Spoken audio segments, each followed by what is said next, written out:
আপ্তর সংসদে বিজেপির গৃহ সম্পর্ক অভিযান জনগণের পাশে বালুরঘাটের বিধায়ক ডক্টর অশোক কুমার লাহিড়ী। আজ দুপুরে বালুরঘাট বিধানসভার অন্তর্গত হিলি অঞ্চলের আপ্তর সংসদের বিজেপির উদ্যোগে গৃহ সম্পর্ক অভিযান অনুষ্ঠিত হয়। এই কর্মসূচিতে অংশগ্রহণ করেন বালুরঘাট বিধানসভার বিজেপির বিধায়ক এবং বিশিষ্ট অর্থনীতিবিদ ডক্টর অশোক কুমার লাহিড়ী। তার সঙ্গে উপস্থিত ছিলেন দলীয় নেতৃত্ব এবং স্থানীয় কর্মকর্তারা।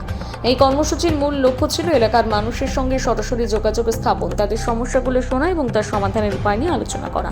ডক্টর লাহিড়ী স্থানীয় বাসিন্দাদের সঙ্গে আন্তরিকভাবে কথা বলেন এবং তাদের দৈনন্দিন জীবনের চ্যালেঞ্জগুলো শোনেন। তিনি এলাকার উন্নয়নমূলক প্রকল্পের বিষয়ে তাদের মতামত গ্রহণ করেন এবং দলীয় কর্মসূচির মাধ্যমে কিভাবে আরও উন্নয়নের পথে এগোনো যায় তা নিয়ে আলোচনা করেন।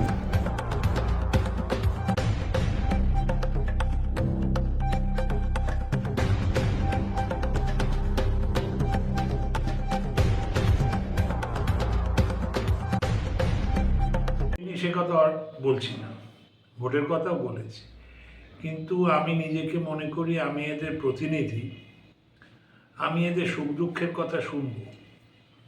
তো সুখ দুঃখের কথা শুনলাম, যেমন এরা বললেন যে ফসল ভালোই হয়েছে, কিন্তু ধানের উৎপাদন হয়তো যতটা ওরা আশা করেছিলেন ততটা হয়নি। তারপর ওই আবার সেই অভাব অভিযোগ, বাংলার আবাসের বাড়ি পায়নি, কেউ বলছে বার্ধক্য ভাতা পায়নি, এই সব জায়গায় পায়নি, দেয়নি, এই শুনতে হলো।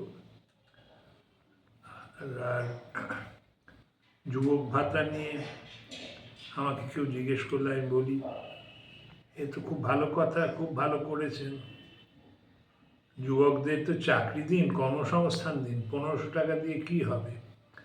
এরা কি 1500 টাকায় ঘর সংসার করতে পারবে, সংসার চালাতে পারবে? হাত খরচের টাকা দিয়ে তো শুধু হবে না।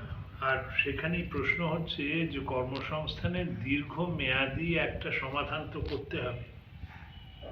খালি এই কি বলে অ্যাডহক কতগুলো করে তো হবে না। আবার যেটা মুখ্যমন্ত্রীর কাছ থেকে দেখতে পাচ্ছি না সেটা হচ্ছে দীর্ঘমেয়াদী উন্নয়নের একটা পরিকল্পনা কি করে হবে। আমি যেটা প্রথম থেকেই বলেছি হয়তো বহুবার, যে ওর কাছে ত্রাণ আছে। বন্যা হলে উনি চলে যান হেলিকপ্টারে করে, যে কম্বল টম্বল বিলি করে দেন, কিন্তু বন্যার হাত থেকে পরিত্রাণ দেন না, যার জন্য বাঁধ, ড্রেজিং যা যা করতে হবে সেটা করেন না। সেরকম এই বেকার ভাতা, যুব সাথী তো না, যুব সাথীতে ত্রাণ হবে, পরিত্রাণ হবে।